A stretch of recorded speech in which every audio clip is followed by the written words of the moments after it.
Daniel Jeremiah, with whom I share a draft set. And as I mentioned in the Overreaction Monday podcast, not many people in the television business, I could say in a week, that I will be spending more time with that person than anyone on this set, where I spend 3 hours a day talking. Yes. In the presence of. That's true. Dropping prepositions at the end of sentences. And, hey, Chris, I'm going to be spending more time with Daniel Jeremiah in Green Bay than you, but that's okay. That's okay. I mean, look, I'm or not. you, Jay, or TJ. I'm not hurt about it. Not here. DJ's sure? the best, all good. so that's all good. That's true. I'm not so sure. Yeah. Let me know if I need a restraining order. Daniel, what he does, he has a mock draft on Wednesday night on NFL Network. Charles Davis and Daniel Jeremiah honcho that one Wednesday night. But the Monday of draft weeks, Daniel, reveals the top 150 players on his draft board. This, I would proffer to say, is proprietary information that Daniel shares that is no question of interest to all 32 draft rooms. They are very, like, DJ is in the know and his opinion is respected.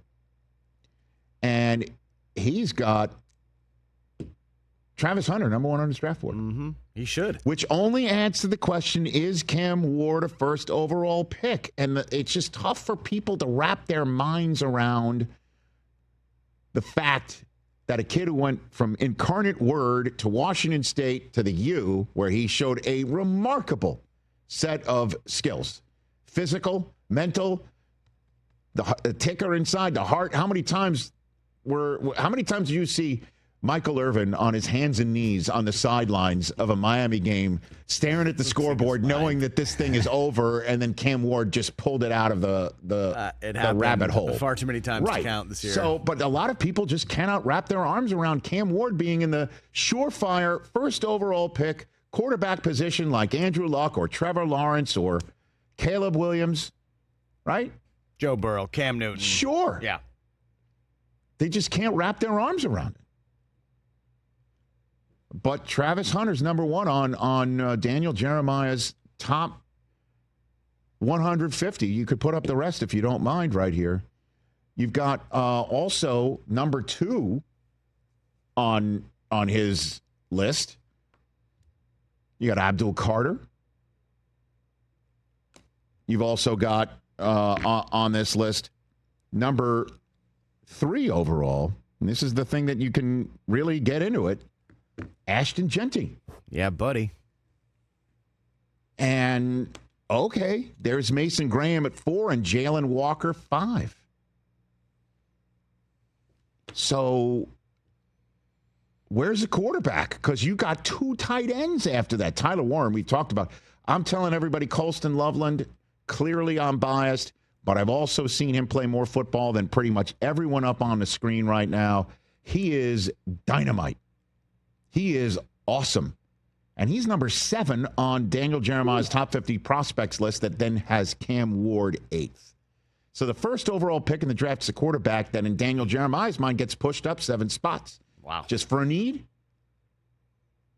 Just because Tennessee doesn't want to pick there anymore? Again, when you draft Travis Hunter, you get 2 players. 2 in 1. You got 2 edge guys, one on offense, one on defense. I know the edge is normally a rusher, but he's out there taking away half the field. And on the other side of the ball, he's stretching it. 2 guys. I said this Overreaction Monday pod. I think this kid's going to be so damn good that I could see down the road, whoever drafts him will have a problem signing him to a second contract because what do you value? Like there is no comp. There's no comp for what he can do. And so they're going to end up slapping a franchise tag on the guy and figuring out, we'll just tag you at the lowest rate, at the position with the lowest rate. That's what we'll do. That's how good he is. And then you look again at the rest of his, we got his top 20. because he's got Armand Membu at 9 and Jody Barron, the corner. His top corner is Barron. My guy, Will Johnson out of Michigan, winds up on his second 20 after Will Campbell and Jihad Campbell, two Campbells, finish up the top 20, start the top 20, the second half of it. Omarion Hampton is 13. That dude is going to be a stud, I think. Matthew Golden, who a lot of people are pegging at the Cowboys at 12, is 14. Nick Eamon-Wari is the top safety. Will Johnson is second best corner. You got Tyler Booker. Emeka Ibuka is the second wide receiver above Tek McMillan, who came out of the combine. A lot of people saying number one receiver. Mm-hmm. And then there's Shador at 20, which means if this all plays out, and usually it does, I'm telling you, this sometimes winds up with DJ. It's not the right order, but this sometimes winds up like a mock draft, which means Shador would be there, sitting there with the Steelers on the clock, which would be wild.